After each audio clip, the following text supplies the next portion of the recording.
கர்த்தர் இயேசு கிறிஸ்துவின் ஈடு நேற்ற நாமத்தினாலே உங்கள் அனைவருக்கும் என் அன்பின் வாழ்த்துதலை நான் தெரிவித்துக் கொள்கிறேன். இன்றைக்கு நாம் சமாதானத்தை குறித்து சில காரியங்களை நாம் தியானிக்க இருக்கிறோம். அதற்கு ஆதாரமாக ஏசாயாவின் தீர்க்க தரிசன புஸ்தகம் 26ஆம் அதிகாரம் 3ஆம் வசனத்தை நாம் வாசிக்கலாம்.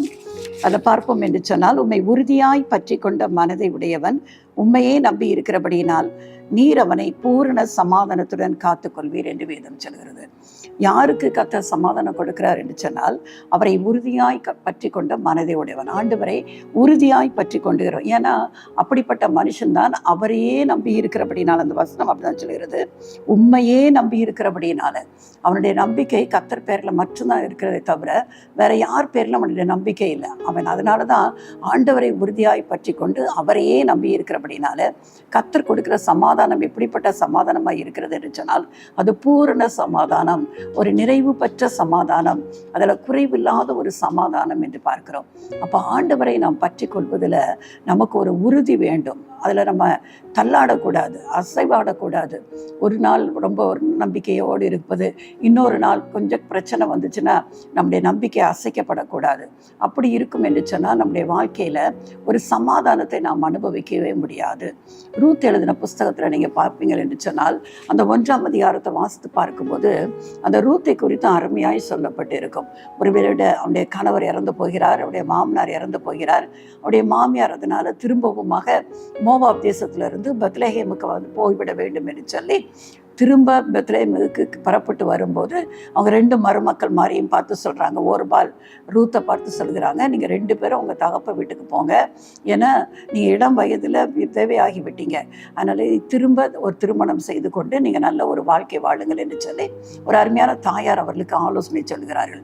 அதனால் ஓர்பால் என்ன செய்கிறாள், தான் மாமியார் சொன்னபடி கேட்டு அப்படியே அவள் திரும்பி போய் விடுகிறாள். ஆனால் ரூத்தை பாருங்கள், ரூத் என்ன செய்கிறாள்னு சொன்னால், அவருடைய மாமியாரிய நகோமி என்ன செய்கிறாள், நான் உங்களை விட மாட்டேன் என்று சொல்லி, உங்கள் தேவன் தான் என்னுடைய தேவன், நீங்கள் போகிற இடத்துல தான் நானும் இருப்பேன், நீங்கள் எங்கே மரித்து போகிறீங்களோ அந்த இடத்துல தான் நானும் மரித்து போவேன், உங்கள் தேவன் தான் என்னுடைய தேவன் என்று சொல்லி, உங்களை விட்டு நான் பிரிந்து போவதை குறித்து நீங்கள் பேசக்கூடாது என்று சொல்லி அந்த வேத வசனம் அழகாய் சொல்கிறது. ரூத்தின் புஸ்தகம் 1ஆம் அதிகாரம் 18ஆம் வசனம் சொல்கிறது, ரூத் தன்னை விட்டு போக மாட்டேன் என்று சொல்வதில் அவள் மன உறுதியாக இருக்கிறதை கண்டு என்று சொல்லப்பட்டிருக்கிறது. அதற்கு பிறகு நகோமி அந்த காரியத்தை குறித்து ரூத்திடம் பேசவே இல்லை. அப்போ அவளுக்குள்ள ஒரு உறுதி இருந்துச்சு, தன் மாமியாகிய ரூத்தை விட்டு நம்ம நகோமியை விட்டு நாம் போய்விடக்கூடாது என்று சொல்லி, அவளோடு கூட தான் நான் செல்ல வேண்டும் என்று சொல்லி அவள் ஒரு மன உறுதியை எடுத்து வைத்திருந்தாள். இதுதான் இன்றைக்கும் நம்மளுக்கு தேவையாக இருக்கிறது. ஆண்டவரை பற்றி கொள்வதில் நமக்கு ஒரு உறுதித்தன்மை வேண்டும். ஒருவேளை இன்றைக்கி நீங்கள் அட்வர்டைஸ்மெண்ட்லாம் பார்த்தீங்கன்னா, சிமெண்ட்டுக்கெல்லாம் அட்வர்டைஸ்மெண்ட் போடுவாங்க. எங்கள் சிமெண்ட்டை நீங்கள் யூஸ் பண்ணிங்கன்னா உங்கள் கட்டிடம் ரொம்ப உறுதியாக இருக்கும். இல்லாட்டினா சில ஸ்டீல் கம்பிகளை பற்றி போடுவாங்க, இந்த கம்பிகளை நீங்கள் யூஸ் பண்ணிங்கன்னா உங்கள் கட்டிடம் உறுதியாக இருக்கும் என்று சொல்லி. அப்படி உலக பிரகாரமான மக்கள் சில உறுதியை குறித்து சொல்கிறத பார்க்குறோம். ஆனால் நம்முடைய வாழ்க்கையில் நாம் ஆண்டவரை பின்பற்றுவதில், அவரை நம்பி இருக்கிறபடியில் நம்ம என்ன எப்படி இருக்கணுமா, மன உறுதியாக இருக்க வேண்டும். எந்த சூழ்நிலையும் அந்த மன உறுதியை நம்முடைய குலைத்து விடக்கூடாது. எப்படிப்பட்ட சூழ்நிலையாக இருந்தாலும் நான் அவரை மட்டுமே நம்பி இருப்பேன் என்று சொல்லி அப்படிப்பட்ட ஒரு உறுதிப்பாடோடு நாம் நிலைத்து நிற்போம் என்று சொன்னால், கர்த்தர் நமக்கு ஒரு பூர்ண சமாதானத்தை கொடுத்து நம்மை காத்துக்கொள்கிறார் என்று இந்த வேத வசனம் சொல்கிறது.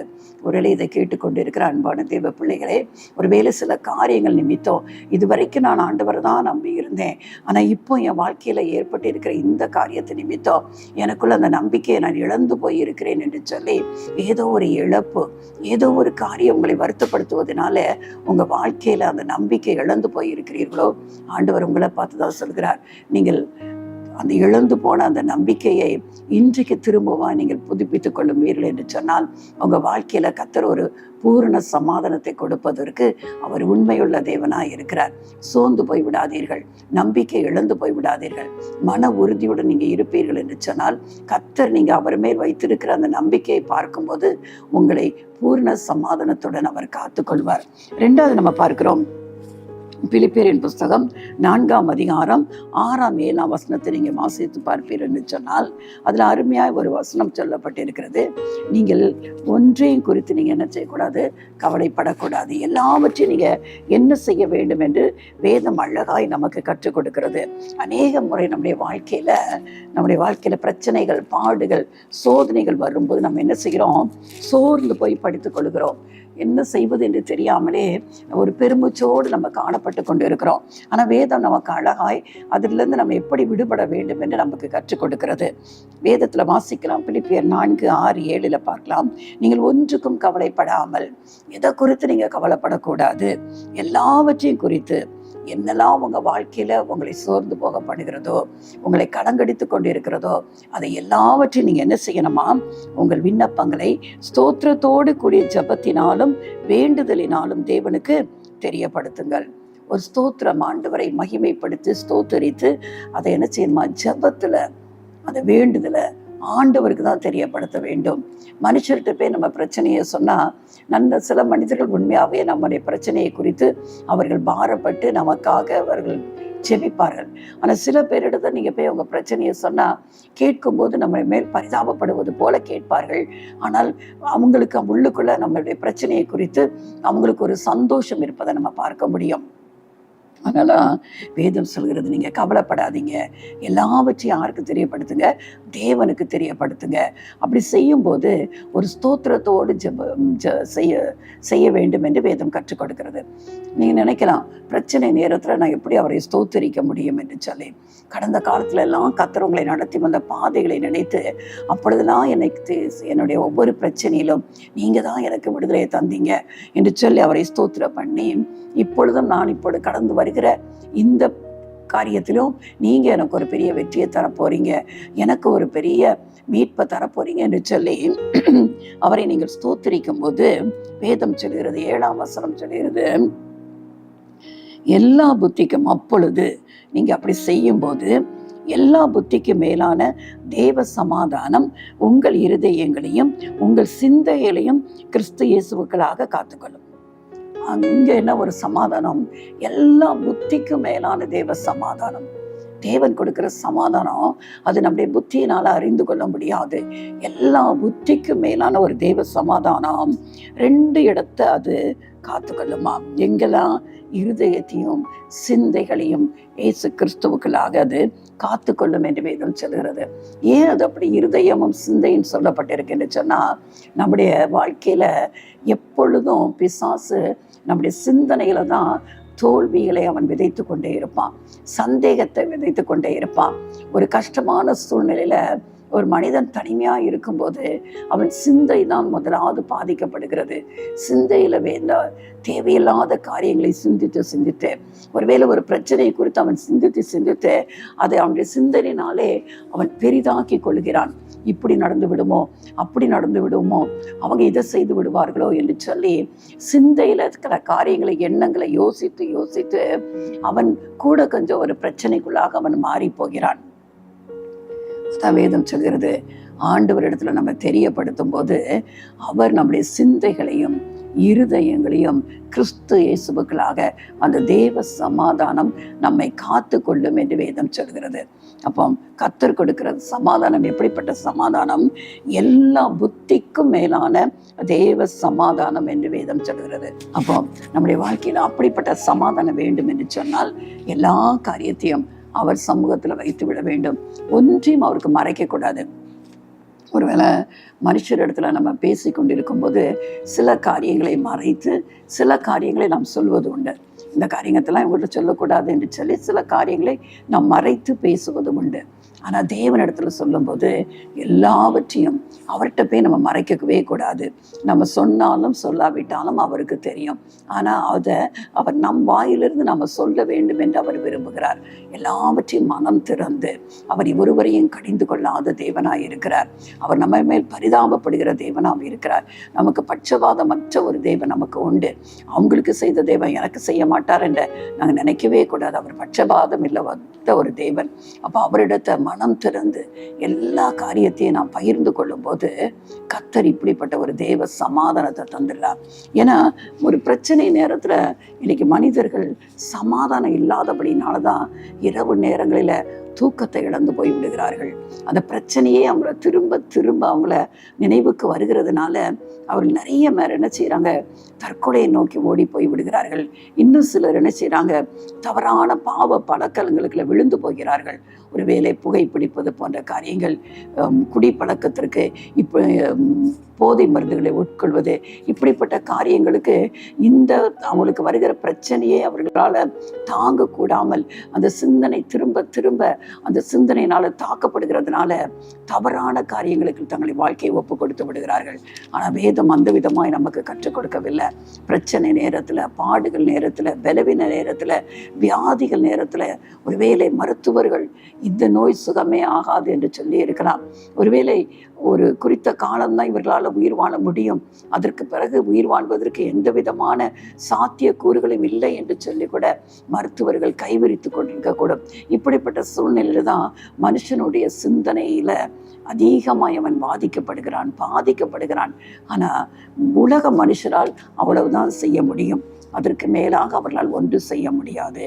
ஆனால் நம்மை உண்டாக்கின தாயின் கற்பத்துல நம்மை உருவாக்கின தேவன், நாம் உருவாவதற்கு முன்பாகவே நம்மை தெரிந்து கொண்ட தேவன், நம் தாயின் கற்பத்துல உருவாகிறதுக்கு முன்பே நமக்கு ஒருவேளை உலகத்துல நமக்கு ஒரு பெயர் சூட்டப்பட்டு இருக்கிறது.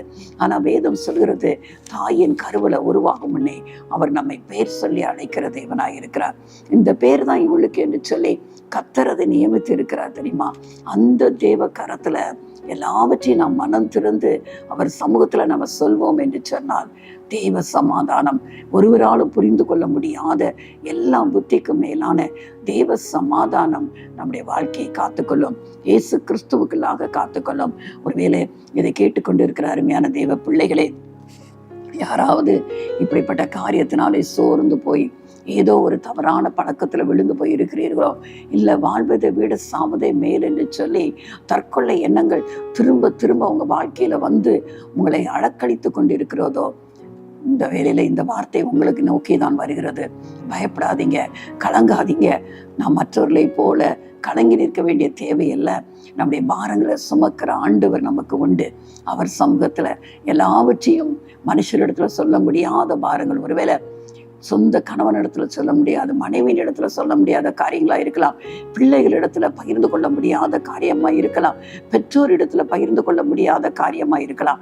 எதுவா இருந்தாலும் ஆண்டவர்கிட்ட மட்டும் நீங்க மனம் திறந்து, நீங்க ஒருவேளை தவறே செய்திருப்பார்கள் என்று சொன்னால், நீங்க செய்த தவறா இருக்கலாம், பெரிய கொடிதான பாவமாய் கூட இருக்கலாம், எல்லாவற்றையும் மறைக்காமல் அவர் சமூகத்துல நீங்க முழுமையாய் சொல்லிவிட்டு அவர் சமூகத்துல நீங்க காத்திருப்பீர்கள் என்று சொன்னால், அவர் உங்களை எல்லா புத்திக்கும் மேலான தேவ சமாதானத்தினாலே உங்கள் இருதயங்களையும் சிந்தைகளையும் அவர் காத்துக்கொள்வார்.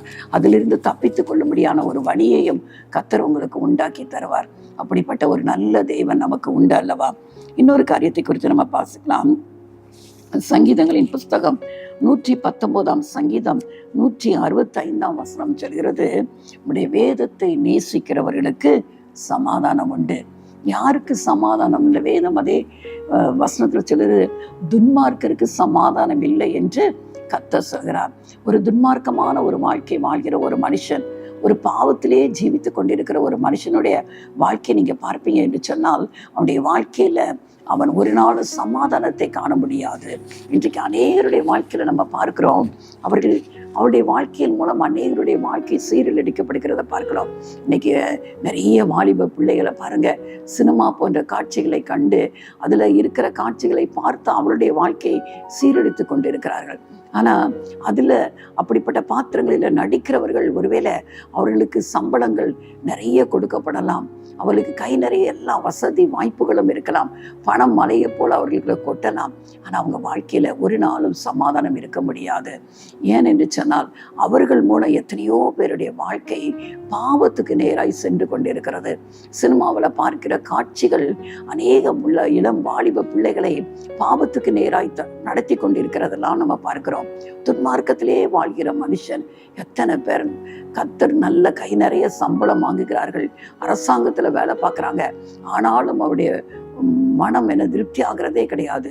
அநேகர் லஞ்சம் வாங்கி தங்களுடைய வாழ்க்கையை நடத்தி கொண்டிருக்கிறதெல்லாம் பார்க்கலாம். ஆனால் அப்படிப்பட்ட மனிதர்களுக்கு ஒரு நாளும் என்ன இருக்காது, சமாதானம் இருக்க முடியாது.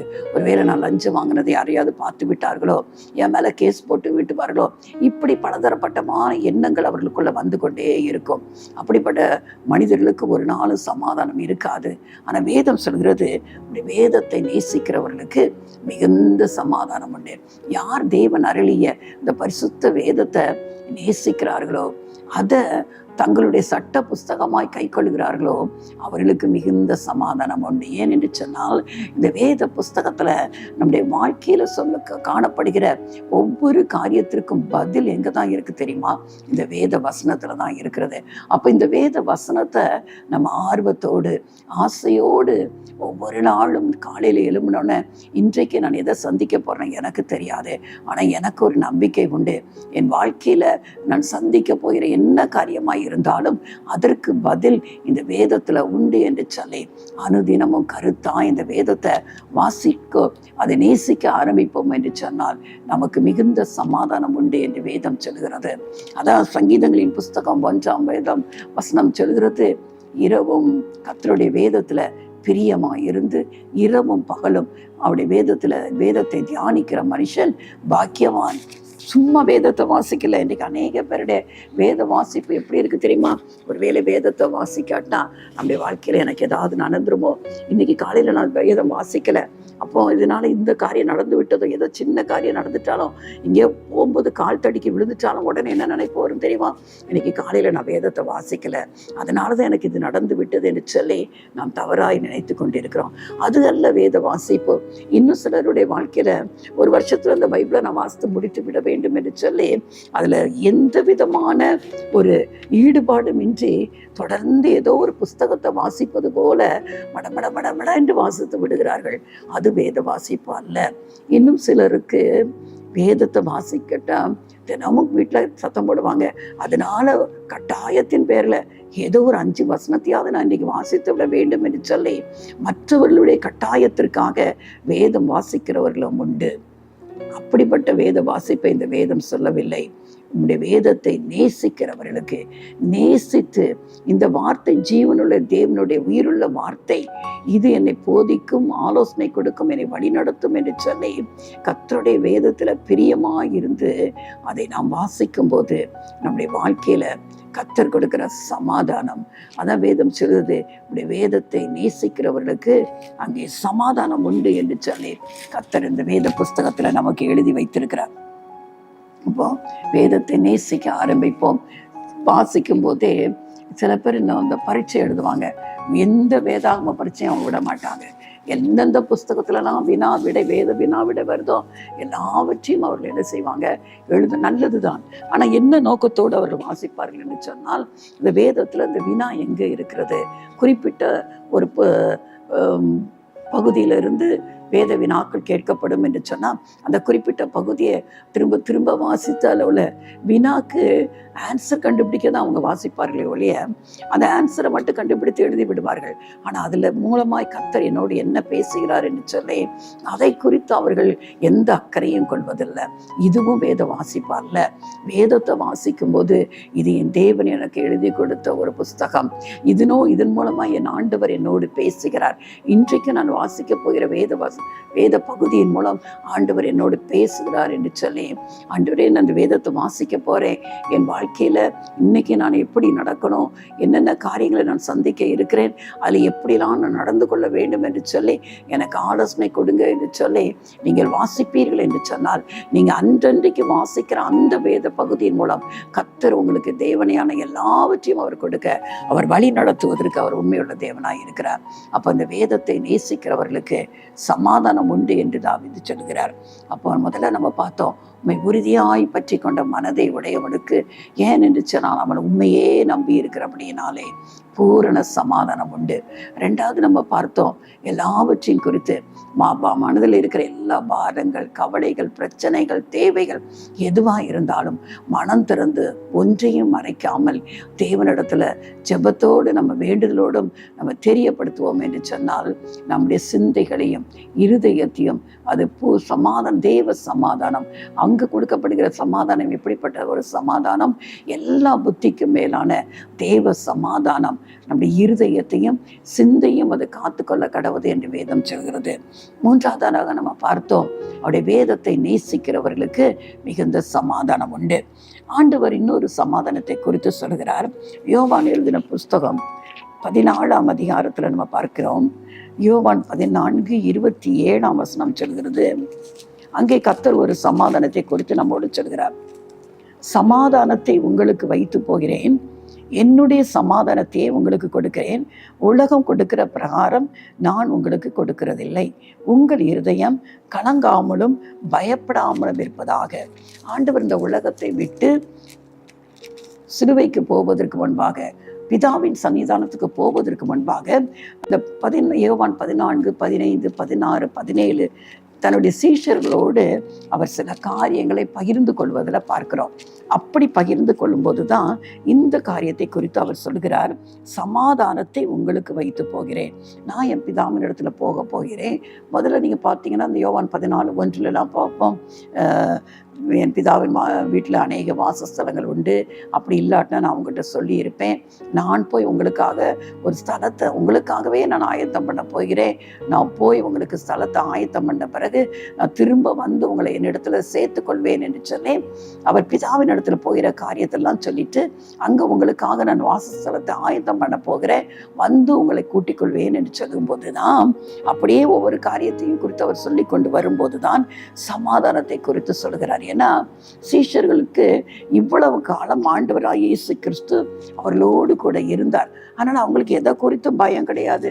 எந்த தேவை இருந்தாலும் அவர் பார்த்து கொள்வாருன்னு அவங்களுக்கு தெரியும். அதனால ஒரு கவலை இல்லாமல் அவரோடு கூட சேர்ந்து ஊழியம் செய்து கொண்டு இருந்தார்கள். ஆனால் இப்பொழுது அவர் திரும்ப அவர் வந்து முடிக்க வேண்டிய வேலையை முடித்து விட்டு உலகத்தின் பாவத்திற்காக தன் ஜீவனை கொடுத்து விட்டு திரும்பவுமாய் பரலோகத்துக்கு போக வேண்டிய அந்த காரியத்தை அவர் சொல்லும்போது தான் அவர் இந்த இவங்களை பார்த்து, ஒருவேளை அவங்க இருதயம் கலங்கி போய் இருந்திருக்கலாம், பயத்தோடு இருந்துக்கலாம், அதை கேட்டுக்கொண்டு இருக்கலாம். அதனால தான் அவர் சொல்கிறார், சமாதானத்தை நான் போகிறேன், ஆனால் நான் உங்களுக்கு எதை வைத்து போகிறேன்? சமாதானத்தை உங்களுக்கு வைத்து போகிறேன். அதுவும் எந்த சமாதானம்? உலகம் கொடுக்கிற சமாதானம் அல்ல, என்னுடைய சமாதானத்தையே உங்களுக்கு கொடுக்கிறேன். உலகம் கொடுக்கிற பிரகாரம் நான் உங்களுக்கு கொடுக்கிறதில்லை. உலகத்தால் நமக்கு சமாதானம் கொடுக்க முடியுமா? ஒரு நாளும் கொடுக்க முடியாது. ஒருவேளை அது கொடுக்கிற சமாதானம் அது நிலை நிற்கவே முடியாது. கொஞ்ச நேரம் இருக்கிற சமாதானமாக இருக்கும். நீங்கள் பாருங்கள், ஒருவேளை பிரச்சனைகள் பாடுகள் வந்தால் மனுஷன் குடிக்க போயிடுறாங்க, ஏதாவது ஒரு தவறான காரியத்தை ஈடுபடுறாங்க. அந்த சந்தோஷங்கள் அந்த சமாதானம்லாம் எப்பவுமே நீடித்திருக்க போவதே கிடையாது. ஆண்டவர் இடத்துல இருந்து வருகிற சமாதானம் மட்டும்தான் அது எப்பொழுது நம்மோடு கூட தங்கி இருக்கிற ஒரு சமாதானம். அதான் அவர் சொல்கிறார், என்னுடைய சமாதானத்தை உங்களுக்கு கொடுக்கிறேன், உலகம் கொடுக்குற மாதிரி நான் கொடுக்க போறது இல்லை. அதனால நீங்கள் பயப்படாதீங்க, நீங்கள் கலங்காமல் இருங்க. உங்கள் இருதயம் பயப்படக்கூடாது, உங்கள் இருதயம் கலங்கக்கூடாது என்று சொல்லி சீஷர்களுக்கு தன்னுடைய காரியங்களை அவர் வெளிப்படுத்துகிறதை பார்க்கிறோம். அதுக்கு முன்பாக பரிசுத்த ஆவியானவரை குறித்தெல்லாம் அவர் சொல்லி வருகிறத நம்ம பார்க்கிறோம். இன்றைக்கும் உங்களுடைய வாழ்க்கையில் சமாதானம் இன்றி காணப்படுகிறீர்களோ, ஆண்டவராகிய சமாதானம் கொடுக்கிற ஆண்டவர் இடத்துல வருங்க. அவர் கொடுக்கிற சமாதானம் இந்த உலகம் கொடுக்கிற அது சமாதானத்தை போலான ஒரு சமாதானம் அல்ல. அவர் கொடுக்கிற சமாதானத்தை நம்மகிட்ட இருந்து யாருமே அதை பறித்து கொள்ள முடியாது. அந்த சமாதானம் நமக்குள்ள இருக்கும் என்று சொன்னால் நாம் கலங்க மாட்டோம், நாம் பயப்பட மாட்டோம். ஏன்னா எல்லாவற்றையும் பார்த்து கொள்கிற ஒரு ஆண்டவர் எனக்கு உண்டு என்று சொல்லி நாம் தைரியமாக இருக்க முடியும். அதனால தேவன் கொடுக்கிற அந்த சமாதானத்தை நம்ம பெற்றுக் கொடுக்க வேண்டும். அவர் நமக்கு முன்பாகவே அந்த சமாதானத்தை இந்த உலகத்துல நமக்காக அவர் வைத்து போய் இருக்கிறார். அதனால அந்த சமாதானத்தை பெற்றுக்கொள்ள வேண்டும் என்று சொன்னால், அவருக்கு பிரியமுள்ள ஒரு வாழ்க்கை நாம் வாழ்வோம் என்று சொன்னால், சீஷர்கள் எப்படி அவரை பின்பற்றினார்களோ, அவரோடு 12 சீஷர்ல ஒவ்வொருவரும் வித்தியாசமான குணநலங்கள் கொண்டவர்கள். சில பேர் மீன் பிடித்தார்கள், சில பேர் ஆயக்காரராக இருந்தார்கள், சில பேர் பெரிய அந்த தீவிரவாத குழுக்கள் போன்ற குழுக்களெல்லாம் இருந்தவர்களெல்லாம் அங்கே உண்டு. ஆனால் அப்படிப்பட்ட எல்லாரையும் இணைத்தது தான் அந்த 12 அப்போஸ்தலர்கள். ஆனால் அவர்களுடைய வாழ்க்கை இயேசு கிறிஸ்துவோடு அவர்கள் இருக்க இருக்க யூதாஸ் காரியோத் மட்டும்தான் அவன் கேட்டின் மகனாய் கெட்டி போனானே ஒழிய மற்றவர்கள் எல்லாரும் அவரோடு கூட இருந்தபடினாலே அவருடைய சுபாவத்தை அவர்கள் பெற்றுக்கொண்டவர்களாய் மரண பரியந்தம் கர்த்தருக்கு இரத்த சாட்சியாக மரித்தார்கள் என்று சொல்லி சரித்திரம் சொல்கிறது. அந்த சமாதானத்தோடு அந்த சமாதானம் இருந்தபடினால்தான் தைரியமாக தங்களுடைய வாழ்க்கை இயேசு கிறிஸ்துவுக்காக அவர்கள் தைரியமாய் நிற்கத்தக்கதாய் அவர்களுக்கு அந்த ஒரு சமாதானம் தான் அவர்களை பலப்படுத்தினது என்று பார்க்கிறோம். அதனால் இது அருமையான தேவ பிள்ளைகளே, சோர்ந்து போகாதீங்க. சமாதானம் இல்லை என்று கலங்கி கொண்டிருக்கிறீர்களோ, எத்தனை நாட்கள் இப்படி தூக்கம் இல்லாமல் நான் புலம்பிக் கொண்டிருப்பேன் என்று சொல்லி வேதனையோடு வாழ்ந்து கொண்டிருக்கிறீர்களோ, கர்த்தர் சொல்கிறார், என்னுடைய சமாதானத்தை உனக்கு கொடுக்கிறேன், என் சமாதானத்தை உனக்கு கொடுக்கிறேன், நீ பயப்படாத, நீ கலங்காத என்று சொல்லி உங்களை பார்த்து தான் ஆண்டவர் சொல்கிறார். பயப்படாதீங்க. கர்த்தர் கொடுக்கிற சமாதானம் பூரண சமாதானம், எல்லா புத்திக்கும் மேலான தெய்வ சமாதானம். அவருடைய வேதத்தை நாம் நேசிக்கும் போது நமக்கு மிகுந்த சமாதானம் உண்டு. அவர் கொடுக்கிற சமாதானம் உலகம் கொடுக்கிறபடி அல்ல. அவர் கொடுக்கிற சமாதானம் நிலையான சமாதானம். அதனால் நம்ம பயப்பட வேண்டாம், கலங்க வேண்டாம். எந்த பிரச்சனை உங்களை பயமுறுத்தி கொண்டிருந்தாலும், எந்த பிரச்சனை, எந்த சத்துரு உங்களை கலங்கடித்து கொண்டிருந்தாலும் பயப்படாதீங்க. கர்த்தர் உங்களுக்கு கொடுக்கிற ஒரு பெரிய சமாதானத்தினாலே உங்கள் வாழ்க்கையை நிரப்புவதற்கு அவர் உண்மை உள்ளவர். அதனால தான் இந்த செய்தியை கர்த்தர் உங்களை கேட்க வைத்திருக்கிறார். இன்னைக்கு சமாதானம் இன்றி நீங்கள் கலங்கி கொண்டிருப்பீர்கள் என்று சொன்னால் என்னோடு கூட சேர்ந்து இந்த ஜெபத்தில் நீங்கள் கேட்கும்போது கர்த்தர் உங்களை அந்த சமாதானத்தினால நிரப்ப வல்லவராக இருக்கிறார். கண்களை மூடி ஆண்டவரை நோக்கி பார்ப்போமா? இந்த சமாதானம் எனக்கு வேணும்னு கேளுங்க. சமாதானத்தை யாரெல்லாம் இழந்து நின்றிருக்கிறீர்களோ, வேதனையோடு கேட்டுக்கொண்டிருக்கிறீர்களோ, கண்களை மூடி கேளுங்க. இசப்பாய நான் கேட்ட இந்த சமாதானம் என் வாழ்க்கையில் வேணும் ஆண்டவரே என்று சொல்லி கேட்கும்போது கேட்கிற எவனும் பெற்றுக்கொள்கிறான் என்று வேத வசனத்தின்படி கர்த்தர் உங்களுக்கு தன் சமாதானத்தை கொடுக்க அவர் உண்மையுள்ள தேவனாய் இருக்கிறார். அன்பின் பரலோக தகப்பனே, இந்த நாளிலும் சமாதானத்தை குறித்து ஆண்டவரே நாங்கள் கேட்ட ஒவ்வொரு வார்த்தைகளுக்காக நன்றி அப்பா. நீங்கள் கொடுக்கிற பூரண சமாதானம், எல்லா புத்திக்கும் மேலான சமாதானம், மிகுந்த சமாதானம், உம்முடைய சமாதானம் அப்பா. நீங்கள் சொன்னீங்க, கலங்காதீங்க, பயப்படாதீங்க என்று சொல்லி இருக்கிறீங்கப்பா. இந்த நாளிலும் யாரெல்லாம் சமாதானத்தை இழந்தப்பா கண்ணீரோடு வேதனையோடு தங்கள் வாழ்நாட்களை கடித்து கொண்டிருக்கிறார்களோ அவர்களுக்கு மேலப்பா உங்கள் கரம் இறங்கி வரட்டும் அப்பா. அவருடைய கண்ணீர்கள் துடைக்கப்படட்டும், அவருடைய வேதனைகள் மாறட்டும். பயப்படாத, கலங்காதே என்று சொன்ன தேவன் அவர்கள் அந்த வார்த்தையினாலே கொண்டு அவர்கள் தேற்றப்படட்டும். ஆண்டவரே, உம்மை தவிர ஆண்டவரே வேற யாரும் ஆண்டவரே இந்த சமாதானத்தை கொடுக்கவே முடியாது அல்லவா? நீங்க கொடுக்கிற சமாதானம் அது நிலையான சமாதானம் அல்லவா? அந்த சமாதானத்தினாலே அழுகையோடு கேட்டுக்கொண்டிருக்கிற ஒவ்வொருடைய வாழ்க்கையும் உங்க சமாதானத்தினாலே உடைய இருதயமும் சிந்தையும் நிரப்பப்படுவதாக. கர்த்தர் நீங்க அப்படி செய்தப்பா. உடைய பிள்ளைகளுடைய வேதனைகளை மாற்றப் போகிற கிருபைக்காக ஸ்தோத்திரம். தேவைகள் அனைத்தையும் சந்திங்கப்பா. அவருடைய துக்கம் சந்தோஷமாய் மாறட்டும். இனி நீ அழுது கொண்டிராய், உன் துக்க நாட்கள் முடிந்து போம் என்று சொல்லப்பட்ட வேத வசனத்தின்படி இம்மட்டும் படித்த ஒவ்வொரு கண்ணீருக்கும் கர்த்தர் ஆண்டவரே அவர்களுக்கு இனி வருகிற நாட்கள் சமாதானத்தினால நிறையப்பட்ட நாட்களாய் கர்த்தர் கொடுத்து நீங்க ஆசீர்வதிக்கிறீங்கப்பா. அதற்காக நன்றி செலுத்துகிறேன். இயேசு ரட்சக நாமத்தில் ஜெபிக்கிறேன் நல்ல பிதாவே, ஆமென்.